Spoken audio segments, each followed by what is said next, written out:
without further ado, here is Mr. Clover, who will lead us through chapter 25. Hey! Oh God, stop!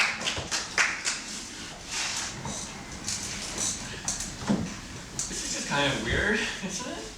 But if we're going to do this, can we get some of the lights turned off? Yep. I think. Yeah, little sexy. This. Oh, that's very sexy. That's so that'd be fine. I mean, as long as the screen is pretty visible. Yay, fluorescent. Yeah, whatever. So thanks for coming. I want to say everything I say is actually going to be off the cuff because I designed the talk as it's a PowerPoint, and it has it's almost all text except for a couple images. In a way, the goal here is to get people to be receptive to this one huge final block of text, and for when it comes up, to not make everyone flinch. But it also has my notes for how the presentation works and how it follows a fairly careful logic. And because of the tech here, we had to put my computer up there, so I don't have my notes, so I don't know what's... Do you want another laptop? It won't have my notes on it. I'm just gonna wing it. So I don't have my notes. I don't have the lecture. I don't know what slide is coming next. And that I feel will give this a very free-flowing, contingent feel, which is ironic because in some ways this talk is entirely about the opposite of that, which is like the status of determination or of causality in Marx. Is one of the themes. Before I start, I should also mention, a lot of you all know this, and Philip has mentioned it several times, but there's a series of these explications of chapters or ideas from Capital today that include Anna, Sian, Jasper, and I encourage you to go to them. I sort of wanted to note that Chris, who's not here, that's not gesturing towards me. In part because I've actually learned a lot about these things from all of those people in different ways. I've been reading groups with them. I had the pleasure of reviewing Anna's book. Is it the first review? I don't know. One of the first reviews. It was a book I learned a lot from, Realizing Capital. So I think there's going to be a lot of interesting and possibly more fully formed talks over the course of the day. Chapter 25. I think is I chose it because I think it's the most interesting chapter, maybe. Chapter 1 is a close competitor. But also because it more or less summarizes the book to that point, which is, in ways that are not always evident, I think a single logical argument, of which 25 is the summary, and after that chapter, it moves from logic or theory into history and goes back to so-called primitive accumulation and gives a historical account. So 25 is like the logical summary of an argument that's been developed. One of the questions I always ask is, sometimes myself and sometimes others, is what kind of book Capital is, or what it's about. I think there's lots of ways to answer this question. And I have a couple that are the ways I find most useful. I don't want to suggest that they're the only answers. There's been many different accounts that think about it as a Victorian novel, or as a world philosophy, or things like that. And the ways I tend to think about what kind of book it is, this is the part where I have to remember what the slides are, and this is already causing me great anxiety. But I have to look behind me periodically. So, I mean, in some regard, I have to take Marx seriously in his claims about the book's essence, which he makes a couple different claims, but perhaps the one that he's most consistent with is the extent to which the book is about value, and about surplus value in particular. So this is, he says, ends up saying, this is the invisible essence of capital, is surplus value. And this comes, he restates this in fairly extended, useful synthetic terms in chapter 25, with this passage here where he sort of sets forth the differentia specifica, he says, of this mode of production compared to all other modes of production and what distinguishes it. So that's one place I start, is with the question of value and surplus value, and what it is and how it works. And I think if you just decide that's what the book is about and follow that through, you can do pretty well. There's another sort of slightly more abstract way that I think about the book, which is as an epic.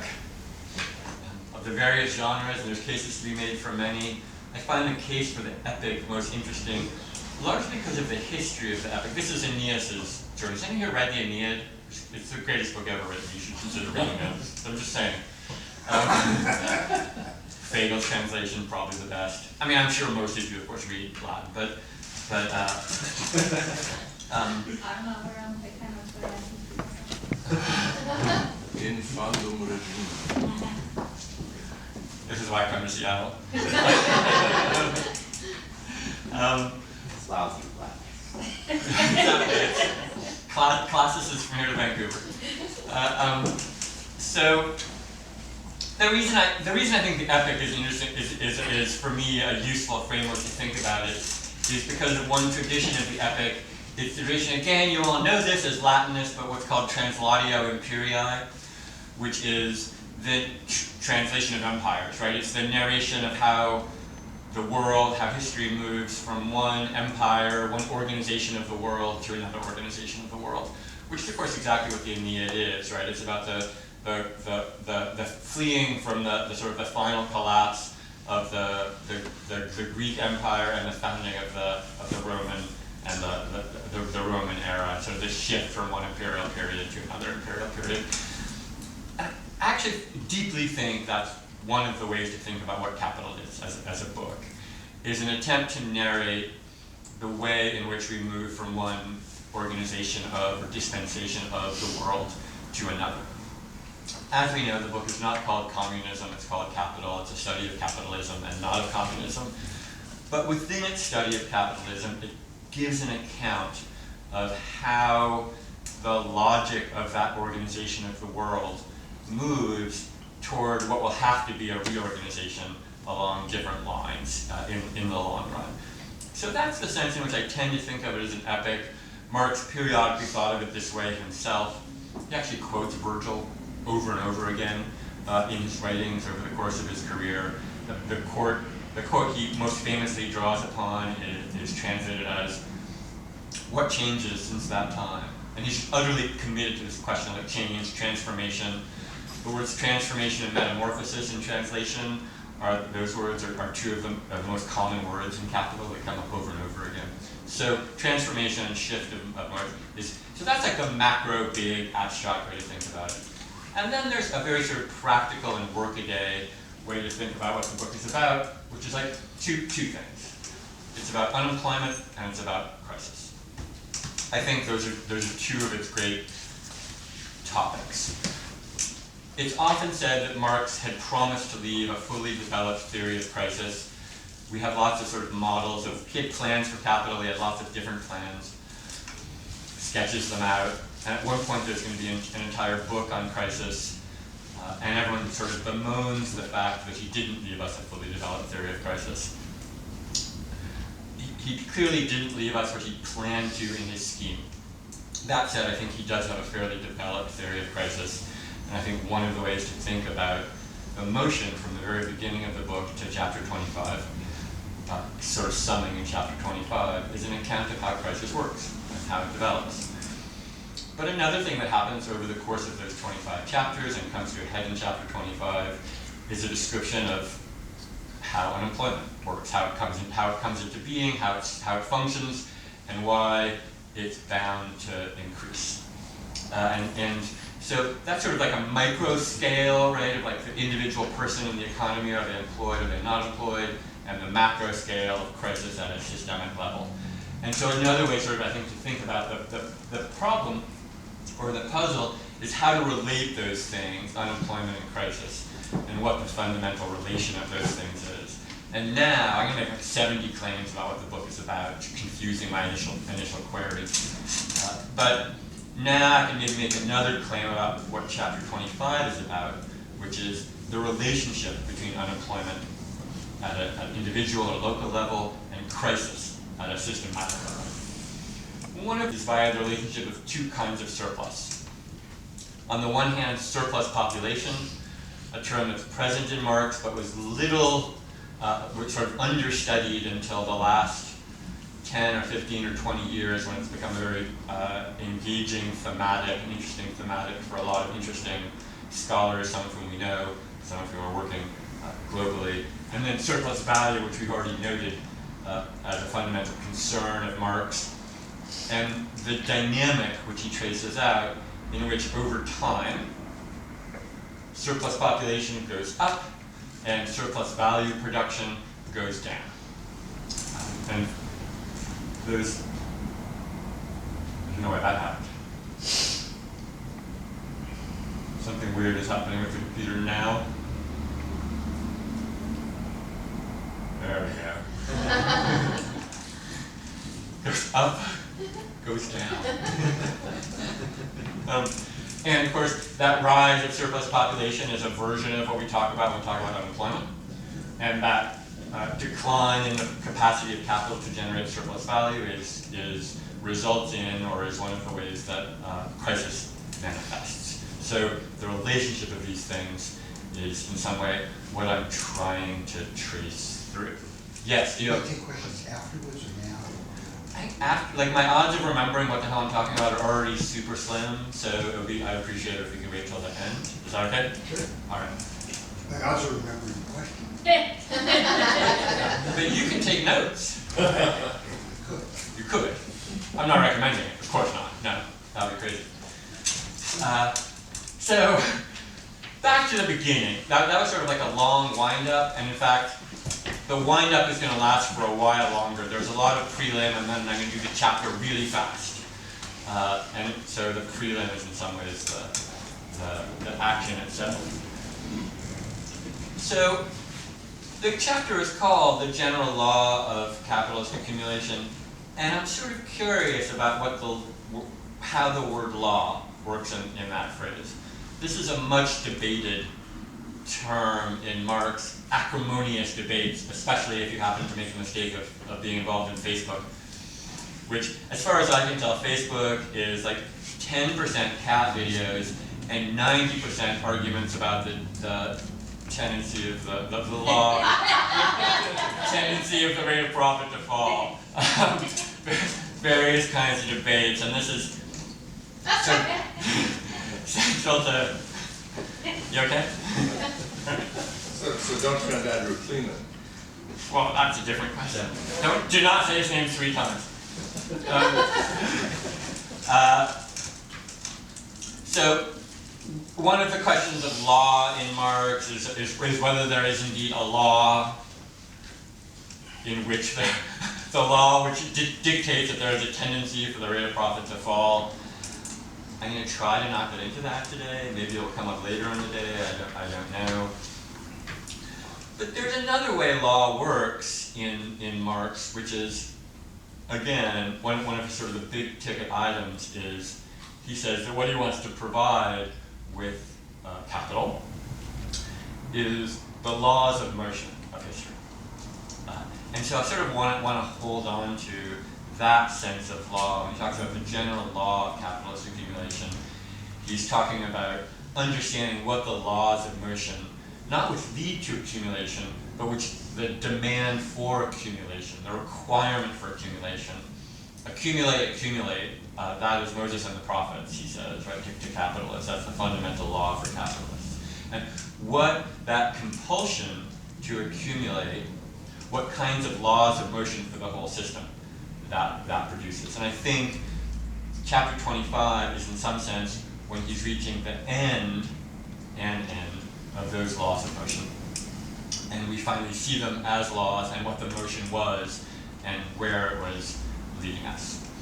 So we might say the law of motion, laws of motion are the sort of the forces, unseen forces, which unify all these disparate elements I've been talking about, which provide a unity for surplus population and surplus value or unemployment and crisis, so that we can see that these micro or individual level and macro or systemic things are unified by a single coherent logic which moves them all sort of together in various ways. Now, as I said, this raises the question of causality versus sort of free will and agency. One of the great accusations against Marxism is it's too deterministic, and this is a place where instead of saying like, oh, I want to back away from that argument and not have it, I just want to accept that utterly. I think Marx is useless without an acceptance that it's a set of claims about determination. Not absolute determination, doesn't need to be, but that there is determination and causality that we can understand and grasp and think about. Without that, there's simply no Marx for me, or there's no capital. And moreover, there's no politics. Since for me, you need a causality, an understanding of causality, to understand where you might want to intervene and what intervention would look like. Those two things are fundamentally related. So when we try to adduce a politics from Marx of what we might do or what we might understand, I think that's essentially a meaningless or void category without recognizing that there's causality at work in some way. And I think that the end game of his causality, of the laws of motion, which we can generally call the law of value, the requirements the value relation imposes on people and how they move over time, how that actually brings a unity of the capitalist system and compels it to move in some directions and not others, and thus presents a series of political situations in which we may find ourselves involved. Now you think I'd launch into the chapter, but I'm not going to do that.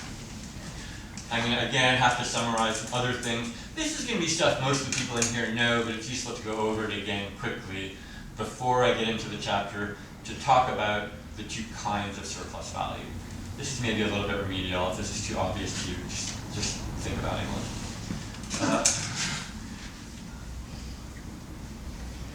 So talk about the working day a little bit as the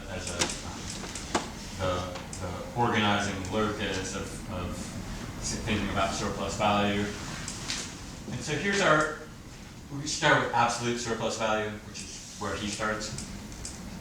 And this is one of the great infographics ever developed. We really want to give Marx credit for this particular infographic, which is impossibly simple and incredibly useful as a heuristic to think about the structure of capital and how work works and things like that.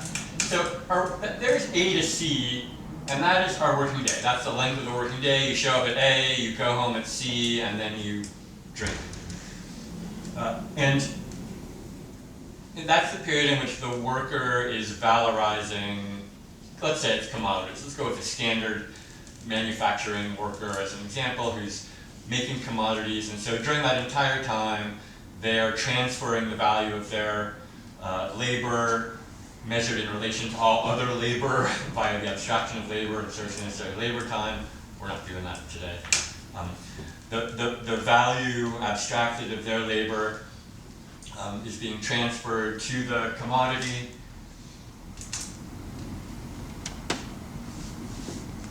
And Marx breaks down the working day into two parts. So B is just the division of the two parts, A to B and B to C. And he notes this thing about the two parts, that they can be divided into the work you do for yourself and the work you do for the capitalist. Now obviously if you're making widgets in a factory, that's not immediately for yourself. No one can survive on widgets alone. You don't take the widgets home and eat them. But the widgets, the capitalist is going to sell them for a certain amount of money, and the capitalist is going to pay you. And so there's the work you do that capitalist has to pay you back for to keep you alive so you can show up to work the next day. And so you do work for the capitalist, you produce value for the capitalist, and the capitalist pays you, not in value but in price, in money, and that's for you. And then the rest of the day, assuming the capitalist is successfully exploiting you, and if they're not, they'll go out of business, generally. The rest of the day, the value you generate is for the capitalist and not for you. So that's the structure, and these two parts, as we can say, that part is surplus value, and that part is so-called variable capital. That's just the name, right? V for the money capitalist pays in wages to you. So those are the two parts of the working day. You can also describe those as reproduction of labor and reproduction of capital. Reproduction has to expand. We'll come back to that point in a little bit. So there's our schema for the working day and how it's divided and how it's broken up.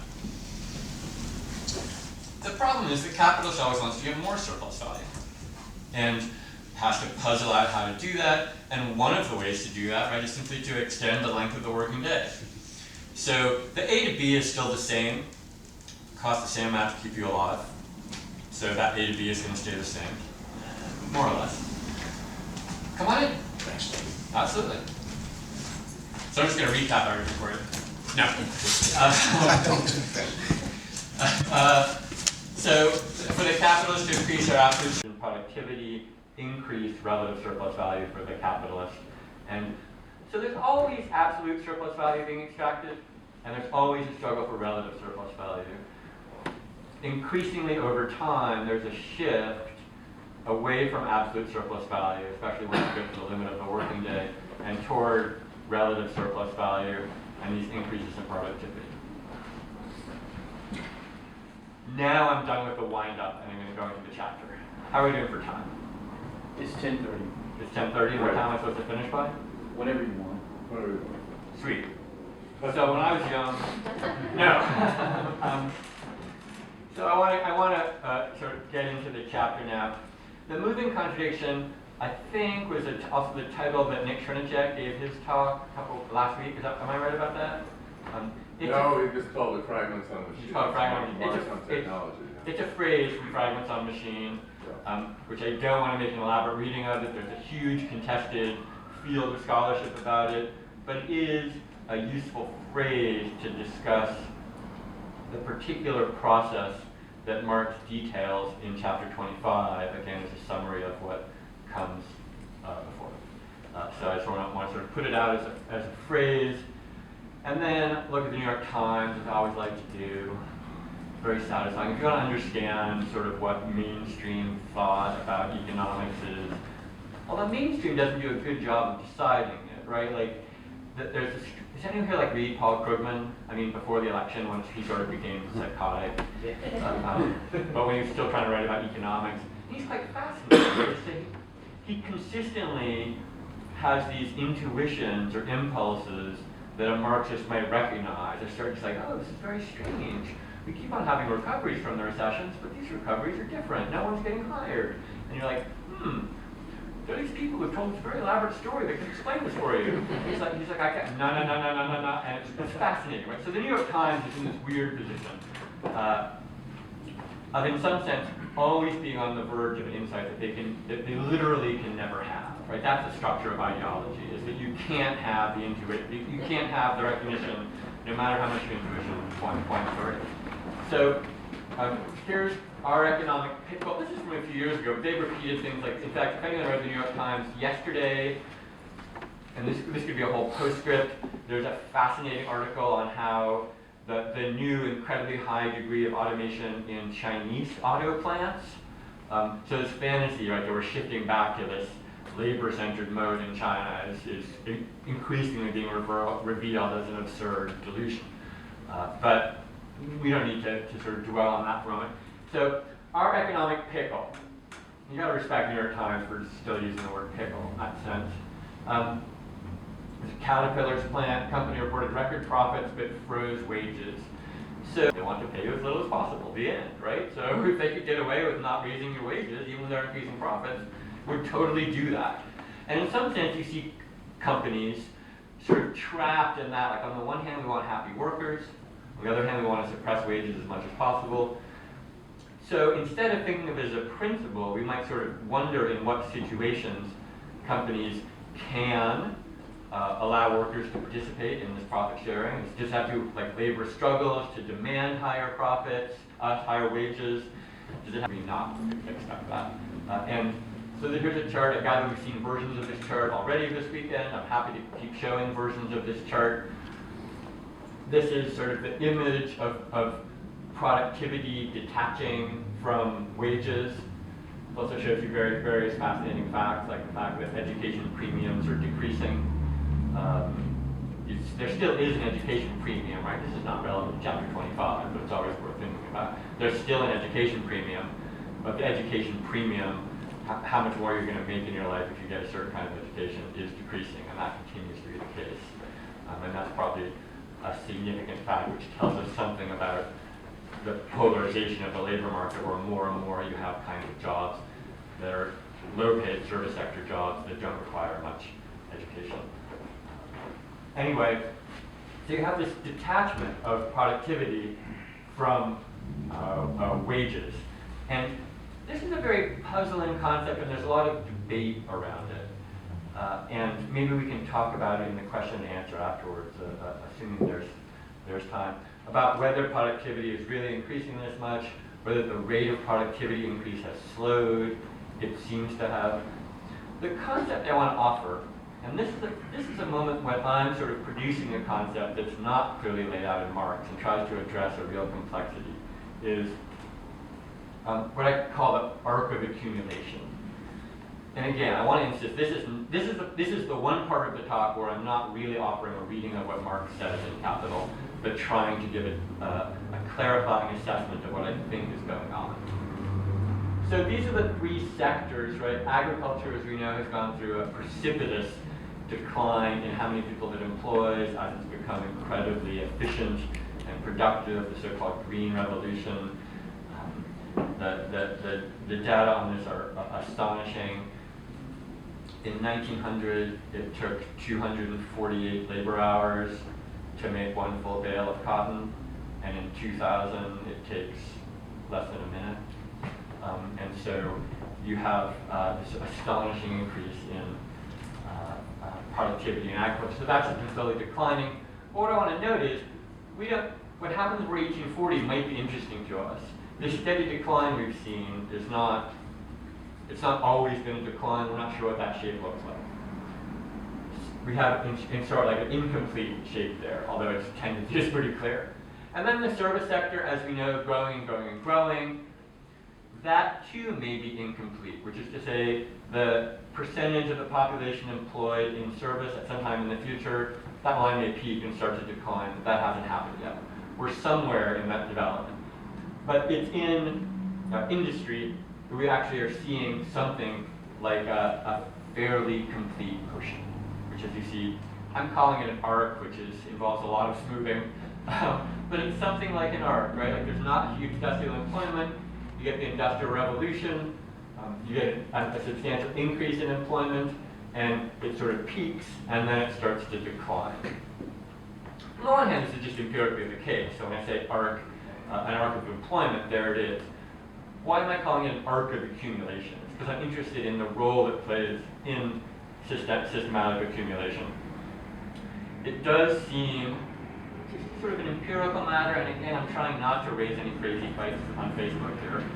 It does seem like there's a relationship between industrial growth and profitability and systemic accumulation. The capitalist systems are better at expanding, growing, widening out when there's strong and rising industry rather than other sectors, whereas massive increases in service don't seem to be tied to systematic accumulation and growth. I just note that as an empirical fact. In a given sector, again, I want to focus on industry here. Even if if your productivity is increasing, that can have different consequences at different times. And I sort of break it down into three different kinds of moments. So let's assume I start an industrial firm. I'm going to use autos as the classic choice, right, especially in the United States. So at first, my productivity is really high. It's pretty high. My profitability is good. And so lots of people are buying cars. And so in the face of that data, I bring on a lot more employees and start making more cars. So like the car market's not saturated yet. And the consequence of high productivity and high profitability is the sector grows and employment grows because I bring in more, even as they're becoming more productive. So maybe if I used to need 5 workers for a job, maybe I only need 4 for it, but I want to make a lot more cars. So overall, total, I hire a lot more workers and the section grows. Then I get to a moment where the market is heading towards saturation. I still have pretty good profitability. My productivity is still increasing, but I'm probably not going to start selling a lot more cars per year than I was before. And at that point, I'm not going to really add a lot more employees. I'm just going to enjoy the fact that I'm getting more productive. I'm not going to fire a bunch of employees either. I'm still making a profit, so I'm just going to be happy about the fact that I'm making it more productively, more efficiently. My productivity is high, my profits are pretty high, my employment is pretty stable. At that point, I'm not adding to it, but I'm not decreasing it. I'm just making more cars with the same amount of workers, and all is well. Until the market gets really saturated, maybe there's intense competition from Japan and Germany, who knows, anything can happen. And my profitability starts to decline, even though my productivity is still high. I'm getting better and better, my machines are getting better and better, I'm competing with the Japanese, I'm competing with the Germans, I'm buying the new technology, I'm taking out loans from banks, the government's supporting me, my productivity, my technology is amazing. My productivity is still going up. My profitability is really going down. And as a result, what I do with my increasing productivity is start shedding employees. Because I can. I don't want to make any more cars. The car market's steady at this point. It's stagnant. So I used to make 200,000 cars a year with X number of employees. I still do that, but I can now do that with half X employees. And so even though productivity is staying high, I start shedding employees. So that whole period, I have good productivity. In fact, it increases more and more. But first I'm hiring employees, then I'm not hiring employees and just enjoying more cars, and then I'm getting rid of employees. So even though productivity increases, we have these three different moments, and we can see there's an arc of employment that follows more or less that track there. So you can see why in some moments, increases in productivity are going to mean more employment, higher wages, and in some moments, increases in productivity when in a changed market situation will mean quite the opposite. It means that I'm shedding employees, that I don't need to increase my employment. There's more employment, there's a lot of reserve labor waiting to take those jobs, I don't need to raise wages at all. And that sort of explains the trajectory we've been through. And I think that logic, which has more or less unfolded exactly as I described in the auto sector, actually unfolds that way in a lot of different sectors. We can sort of see that arc happening over and over again as arc of accumulation. So much so that it seems to happen at a systemic level, where you'll have a period in which, say, the United Kingdom dominates the globe economically, and the United Kingdom as an entire cycle goes through that arc, sort of systemically, and peaks and then starts to decline. And eventually gives way to the US-centered cycle and so on. So there's sort of account of this sort of drive for productivity, which comes out of the struggle for relative surplus value, has this sort of long-run effect. Here's seems we're a little bit off the screen there. I think we have it all there. So here's more from the Economic Pickle article by New York Times. It cites some of the most important economists who think about this. Eric Brynjolfsson is one of the people who's thought most thoroughly about this. Emmanuel Saez. Does anyone know Emmanuel Saez? He had the great misfortune of being the co-writer with Thomas Piketty. And so when Thomas Piketty hit it really big, sort of the economic superstar of 2012, was that about right? Yeah. Emmanuel Saez sort of did. He was like the other guy in Wham. Andrew Ridgely. Garfunkel. Garfunkel, as it were.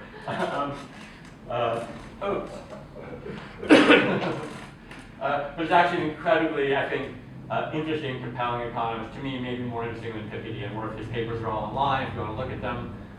It's worth looking at. But so this is a passage that sort of goes through the logic, right, and so highlight some things. So, and Grignell points this out. There's no economic law that says technological progress, that's productivity, has to benefit everybody, or even most people. It's possible productivity can go up, and economic pie gets bigger, et cetera, et cetera. So he's noting this obvious fact that there's not a necessary link between productivity increases and general social benefit, increase in wages.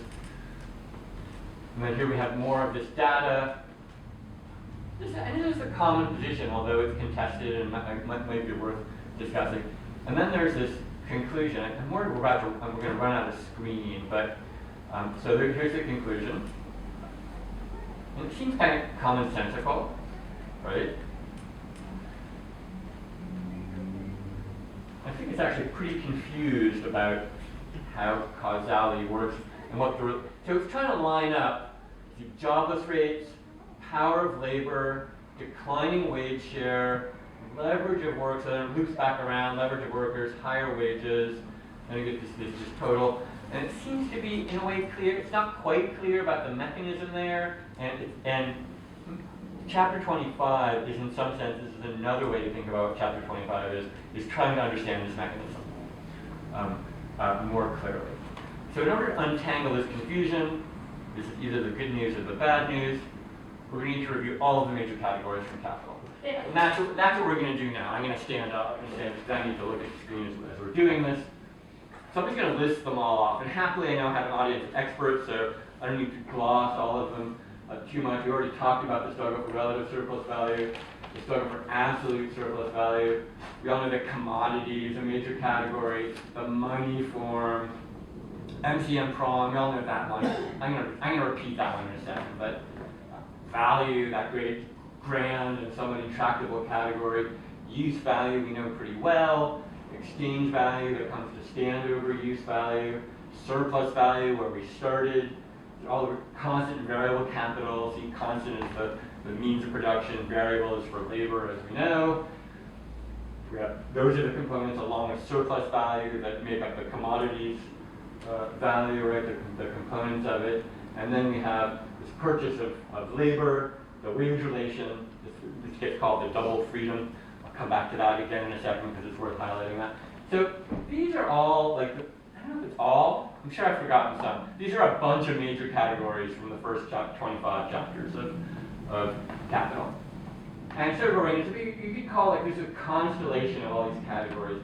I'm really interested in the way, in the last 30 or 40 years, people have loved to talk about constellations. And this is like, it's a constellation of ideas. And I'm sort of curious as to why people like to talk about things as a constellation. Sorry, I went forward one more, shouldn't have. I think people like to talk about constellations in part. It's a term that really attended to post-structuralism a certain amount. They draw it from Benjamin maybe, because it kind of skirts the causality issue.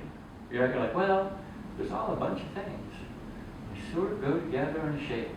And they have some kind of relationship, and somehow subliming out of that are various other things. And it really doesn't want to do the linear this to this to this to this to this.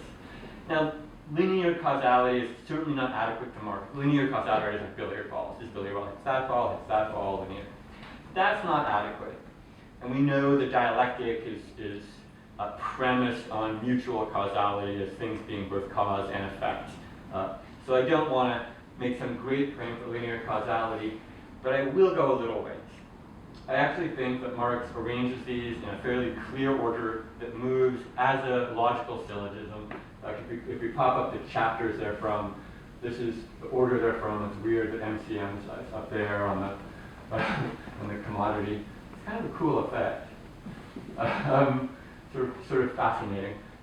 They more or less move in this order. The reason I've pulled out these two, the purchase of labor and MCM prime, is that these are not sort of categories so much as these are the two compulsions, right?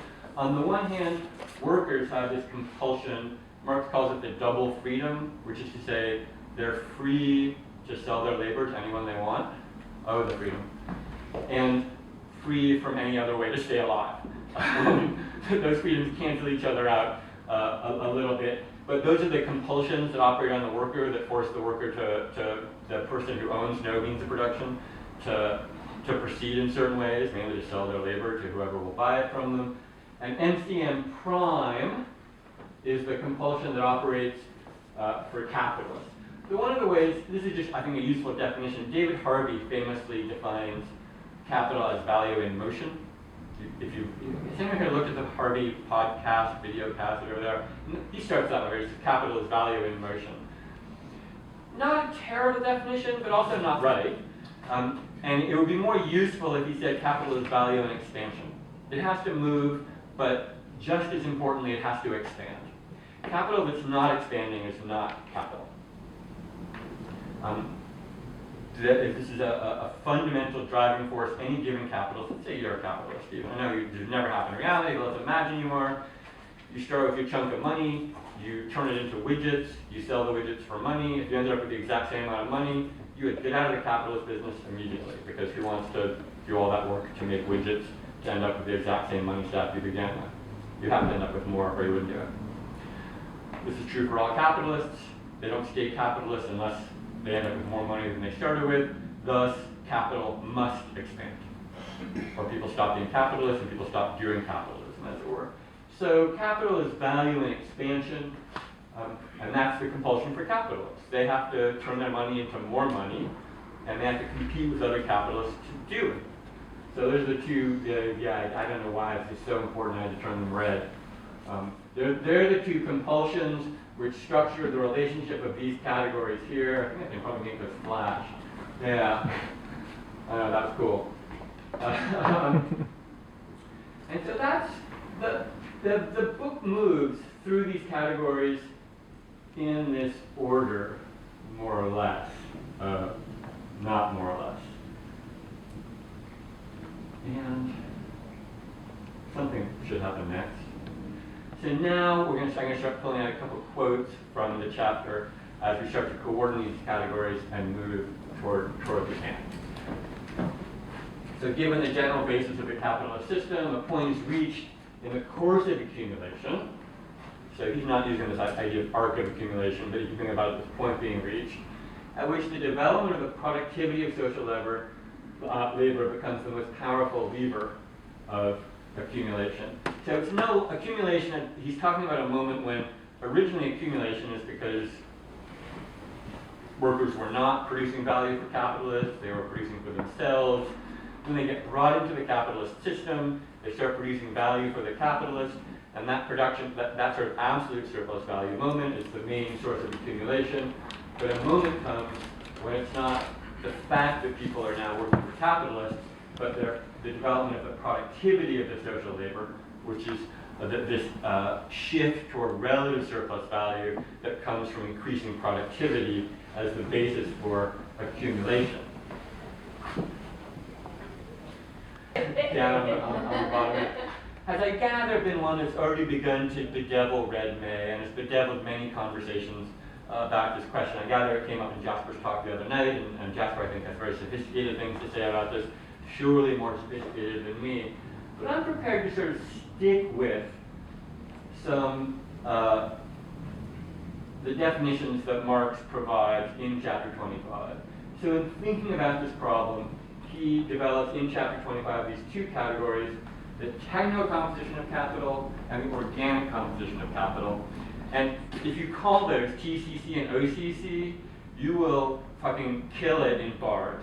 Like people will be like, oh my god, an expert. That's all you have to do. If you can say TCC and OCC and seem like you know what you're talking about, you are a Marxologist, congratulations.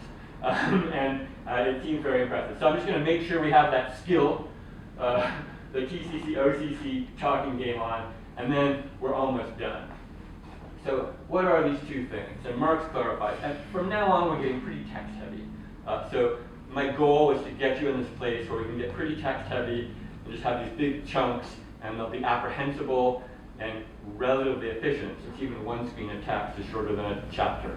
And in fact, in about 5 slides, I'm going to give you one screen, which is the entire argument of capital, from chapter 1 to 25 in a single screen. So although it's a lot of text in one screen, it is 800 pages reduced to a single, and that's my life's work, and then I'm done.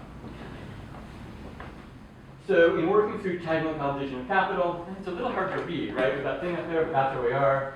So by composition of capital, I mean the proportion of its active and passive components, workers and means of production, variable accounts of capital, 2 proportions enter into this heading. So, oh, fuck me. Is anyone up in the room? Yeah, can you just hit play on the... Oh yeah, there. No, that goes that way. Oh, Now we'll go up there. Just hit play on the slideshow. Is Patrick still around? Shouldn't need to. Just hit play on the slideshow.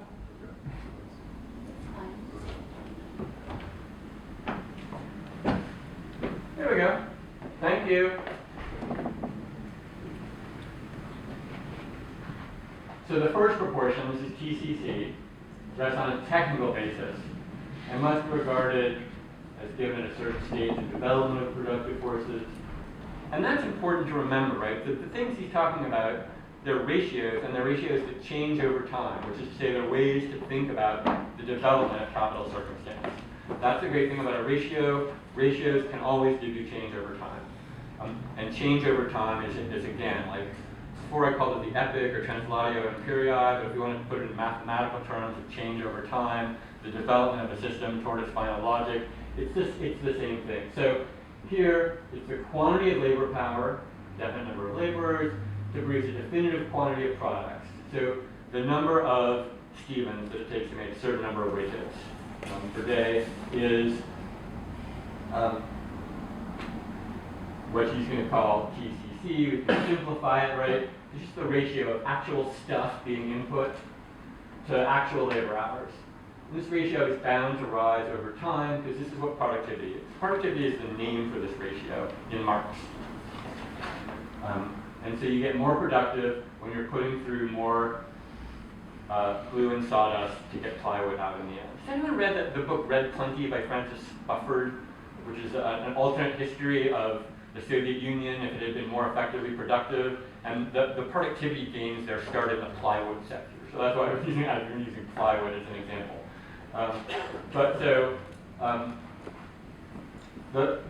The more glue and sawdust you can process with the fewer amount of labor hours, the more productive you are. And so that ratio is TCC. And so the distinction is here, it's actual stuff, whereas OCC is measured somewhat differently. The organic composition of capital is the ratio of the value of the materials, the glue and the plywood. Come on in. Oh, thanks. Hang on. So the value of the glue and the plywood against the value of the labor power that's being made that's being used. So this is a ratio of how much you spend. Again, this is a simplification, but not a useless one, on machines building inputs versus how much is spent on wages to valorize that stuff. Here I'll make the most contested claim. This is where I come the closest to the brutal fights several of my friends have died around this question. So OCC, organic composition of capital, is the ratio of constant to variable capital. It's a simple formula. One of the things that's counterintuitive, so it takes a minute or two to get your head around, is so rising OCC is rising constant to variable, which is to say rising glue and sawdust compared to humans. And since we think of humans as more organic than glue and sawdust, it's a bit counterintuitive, right? If I said rising OCC, you think of organic composition, you think, well, there's more organic, there's more humans involved. Opposite. Rising OCC and rising TCC mean less and less human activity, less and less human labor involved in the process. So that was just useful to not get confused over. And so this ratio is also bound to rise over time. So productivity doubles. So one worker is going through twice as much glue and sawdust in this period, reduces the cost per product, but it reduces the proportion of wages and the total value of the project, and so on. Now, there have been fairly aggressive attacks on this, with claims of so-called countervailing forces. They're interesting. I encourage you to explore them. Michael Heinrich, a very thoughtful interpreter of Marx, is perhaps has offered one of the strongest criticisms of this. I don't want to go into the whole discussion here. I encourage you to look into it if you're curious. One of the ways he thinks about it is, well, if you can keep on driving down the cost of the seed, this will keep the rate. So, like, if I can find ever cheaper glue and sawdust, that even though I'm using less and less labor to do it, the ratio of C to V can still not change, hypothetically. I don't think it works in the end. That's his claim. I take Marx's side here, that in the long run, there certainly can be some moment where you successfully seize a nation with cheap glue supplies, and now you have cheap glue, and it can happen in moments. But over the long run, as an iterative effect, I do think it's inevitable that you're going to see this rising ratio. You can't keep on driving down the price of glue forever and the price of sawdust forever, whereas productivity still has to increase. Excuse me, my voice is going a little bit. So that's the TCC-OCC thing. These ratios both go up, although they go up somewhat differently because they're somewhat different ratios. This is back to our chart. I want to note that so those two things, OCC and TCC, are the outcome of this sequence of categories and how they interact. The entire course of capitalist development drives toward rising OCC, and you may well ask yourselves, so the fuck what? What's the deal with that? And this is where we move into the big summary. OCC, as we know, is the ratio of constant to variable capital. Just restating, rising OCC, more and more constant compared to variable capital, which means increasing domination of machines over living labor, the machines that are needed to input and make more and more, whereas living labor you need less and less to make the product.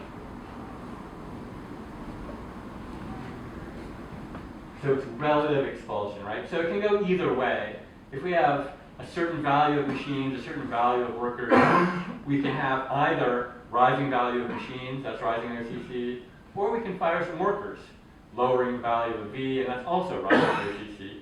Either or both of those things can happen, and it's rising OCC. Either way, there's relatively fewer workers or fewer work hours going into the product, which is a problem for capital, it turns out, because the big reveal, going back to the earlier part of capital, it's the V that's the source of surplus value for capitalists. But only in the exploitation of V, that tooling around with the ABC line to get absolute or relative surplus value, that's where surplus value comes from capitalists. It only comes from their relationship to V, and there's less and less V involved. And so this very source of surplus value and thus of accumulation is eliminated from the system. That's what rising OCC and rising TCC describe.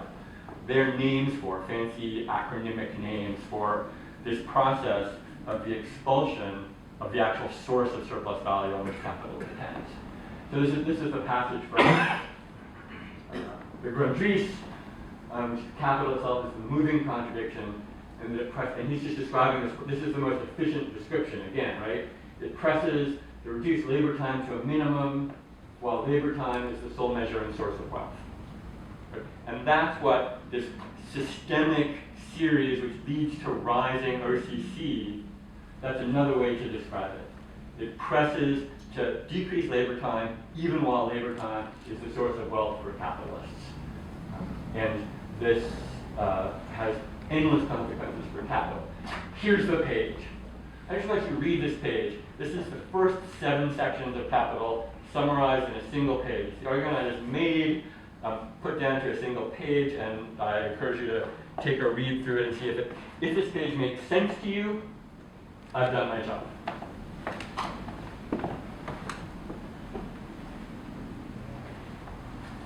You're talking about one. Try. Causal chain. Can you just read it? Can I read it? Yeah. Sure. That's what I want to do. Well, it's all blurry. The causal chain can be schematized thusly. Capital, defined as value and expansion, becomes possible with the generalization of the wage and commodity forms, wherein value's form of appearance and exchange value comes to stand over use value. So say it, part 1. This is a fundamental precondition through which individual capital can satisfy the compulsion to convert money into more money.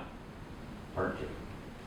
Absolute surplus value, obtained by internalizing work into wage commodity production, is limited by physical barriers, class struggle over the length of the working day, and by the given profitability of a sector, and thus its size and capacity to employ labor. That's the arc of accumulation I was talking about, part 3. Against these limits, individual capitals in search of profit shift toward pursuit of relative surplus value achieved by increasing productivity. That's part 4. Absolute and relative surplus value coexist, but have different implications for rates of surplus value and thus for capital accumulation hence the significance of their changing balance. Part 5 works through that. This compulsion toward rising levels of productivity ceaselessly increases the proportion of means of production in relation to labor expended in the production process, and in turn the ratio of constant to variable capital. That's OCC. This ongoing expulsion of living labor from the production process as individual capital seeks profit hollows out the very source of surplus value on which the profitability of capital depends. Part 7. As the capacity to extract surplus value wanes, profits eventually follow, and capitalism, bereft of its existential basis in real accumulation, enters into crisis. The rest is history.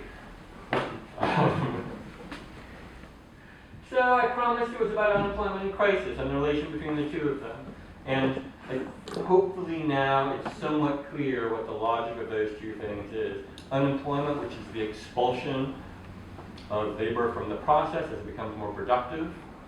So rising OCC or rising TCC in particular means unemployment in the long run. Inevitably leads to, or is interrelated with crisis, since it's employment that's the basis for the extraction of surplus value and thus accumulation for capital. So as Marx says in chapter 25, maybe the crucial passage in some sense, it makes an accumulation of misery a necessary condition, corresponding to the accumulation of wealth. Accumulation of wealth at one pole, therefore at the same time accumulation of misery, and that polarization ends in crisis. This is something I wrote in a review of David Harvey, actually, quite some time ago. And so this is what a crisis looks like, is you have on the one hand a lot of unemployed people. On the other hand, you have a lot of factories that aren't being used, so-called excess capacity, right? Because at some point when you have when the crisis hits and people stop buying things, they don't have a lot of purchasing power. If you're Keynesian, you'd approach from the side of the market and of demand, because there's not enough sort of wealth in the populace to purchase these things. The factories stop making them. The cars aren't. It's not profitable enough because the profits come from labor. No labor is being used in the process.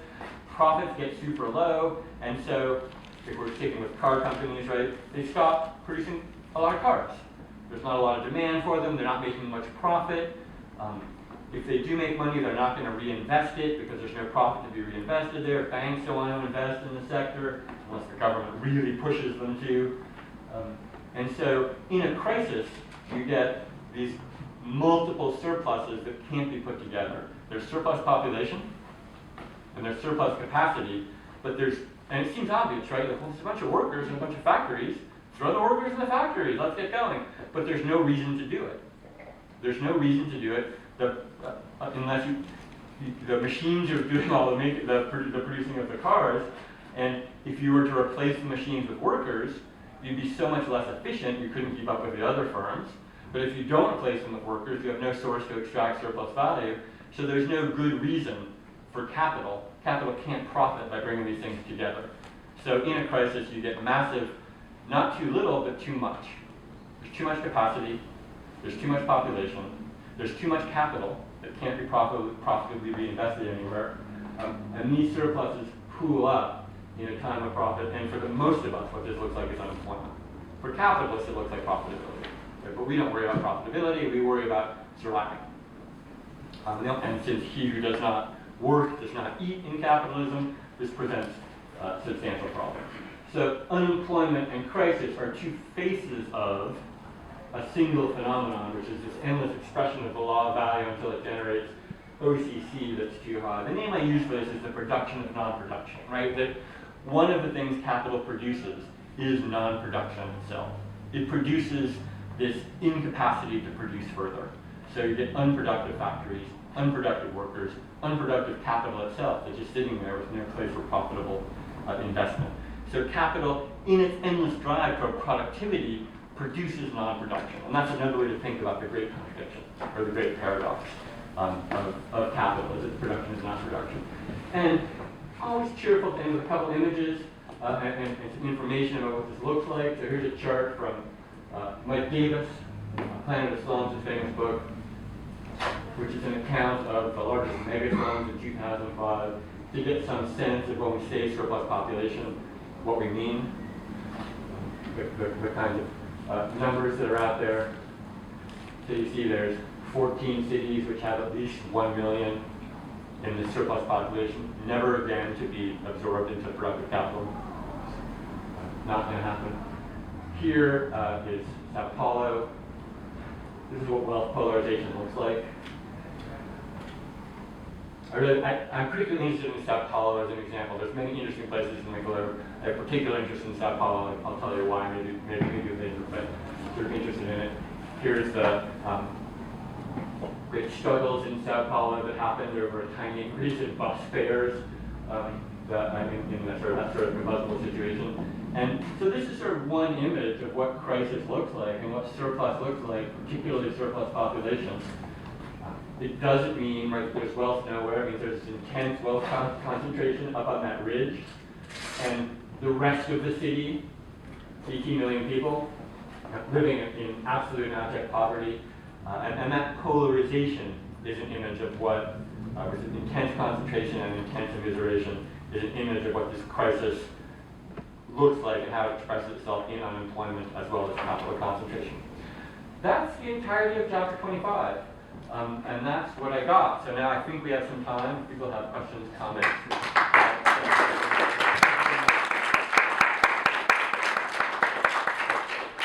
So, if neoliberalism was the response to the failure of Keynesianism, and financialization is the response to the crisis of neoliberalism, what possible responses do you see by capital in the future, or is just this is the end? That was a complicated question with two if clauses.